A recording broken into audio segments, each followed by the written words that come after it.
So we're back with another video, and today we're going to be discussing the transfer rules I'm going to put in place for myself for the up and coming Fantasy Premier League season. Last season, unfortunately, I made way too many hits, and that had a negative effect, of course, on my rank, and sometimes those hits were for unnecessary reasons. So here's a checklist I'm going to be using for the Fantasy Premier League whenever I make my transfers. If this helps you out and this is something you are interested in, as well as regular FPL content all the way up until the Game Week 1 deadline, please hit that like button, subscribe, and hit that notification bell for FPL, and let's get straight into this video. So the number one golden rule I'm going to use, and this is a very debatable topic, is I'm going to be looking for players with favourable fixtures. Now, yes, form beats fixtures, so as long as a player is in my side, if they have the form, I'm going to try and restrain myself from taking them out of my side.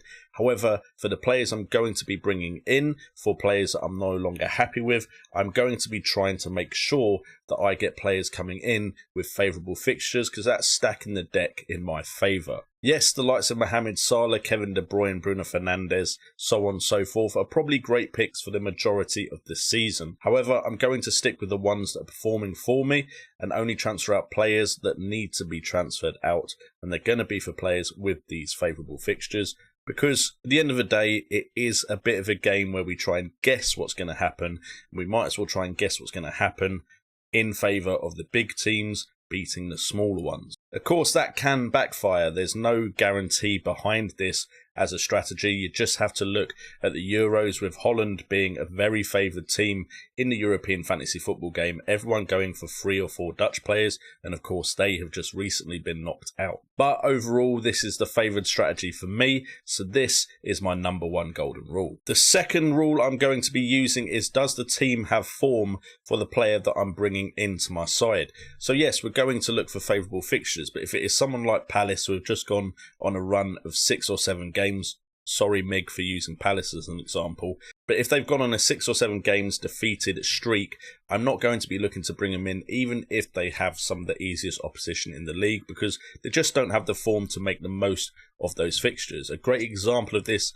would be Leeds United, who had some great form, and then of course they had some tough fixtures coming up, but they managed to get points against the likes of Manchester City and other big sides because of the way they played, and because they kind of played with no fear and had the form going into those fixtures. So I got punished by the likes of Dallas, who of course had a great return against Manchester City, against those who actually kept him in their team. Of course, a lot of people benched him, but still they had him as an option, and some of them had him come off the bench to really boost their FPL rank.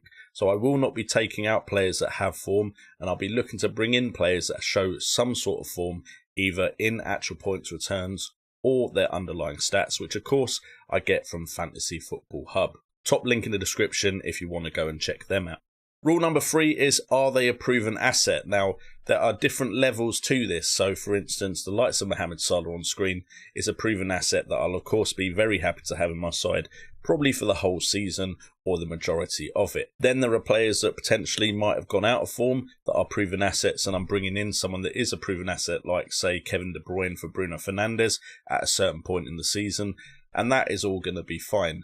But also players like Ollie Watkins, who showed they are a proven asset last season. They're not quite on the same level as Mohamed Salah. They've only done it for 1 season, where Mohamed Salah's done it for at least 3 or 4 now. So I'm going to be looking at, should I go with this player or that player, and which one of those two is the more proven asset in the Premier League. And that is the one I'm going to try and make myself go towards, instead of taking some random punts on some players that have not proven they are a proven asset. Number 4, how likely is a price change? Now, this will be a lot more important at the beginning of the season than it is at the end, because if the player is likely to rise in price and I really want to bring him in, then it's probably a bit more urgent for me to make that transfer than if it doesn't look like his price is going to rise and if no one else is really interested in it. Of course, later on in the season, when we've got more team value, that becomes less important, but it still is a factor that I want to start to use in my transfer decisions. It's usually something I'd actually ignore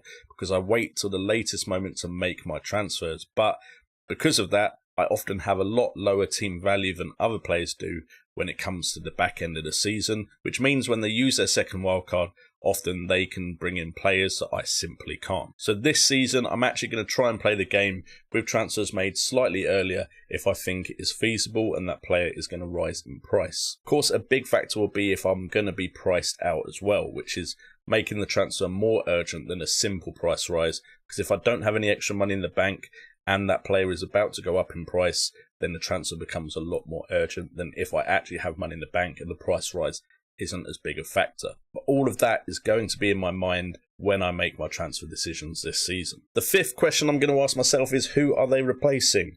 I'm going to try and make a concentrated effort not to transfer out players that are showing good underlying stats, are in form and have been performing for me, which is, believe it or not, something I have managed to do a couple of times last season. The Leeds boys always going to be the ones that I look towards, where for their price they were very good assets and I transferred them out for no logical reason other than they were really disappointing me in the game week or two. So I'm going to look at the players I am replacing, and if they are of a cheap value and are doing a good job for me, I'm not going to be transferring those players out. Of course, with the bigger hitters I expect returns quicker, so I might be a little less patient with them, but the big question will be about who are they replacing. Iheanacho was one I did replace around game week 34 or 35 because his fixtures got tougher and he carried on scoring. So Iheanacho is a good example of me taking out someone that was in really good form that didn't really need to be replaced. And then the final question I'm going to ask myself is, will they outscore any other player in my squad? Now, sometimes you're looking at your team and looking at a player and thinking, I don't want this guy anymore, he's not been performing. But is there someone on my bench that I could bring in for a game week and potentially give myself more time to consider my transfers? So that is something I'm going to ask myself.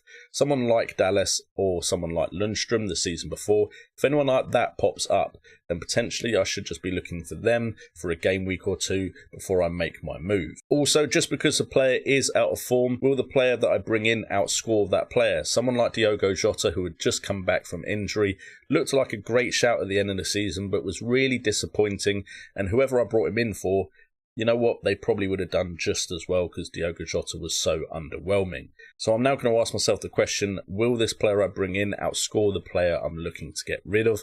If I really am not that confident in it, then I won't make the move. Anyway guys, that is it for this video. Hope you have enjoyed it. If you have, you know what to do to help support the channel. It's hit that like button, subscribe, and hit that notification bell for FPL.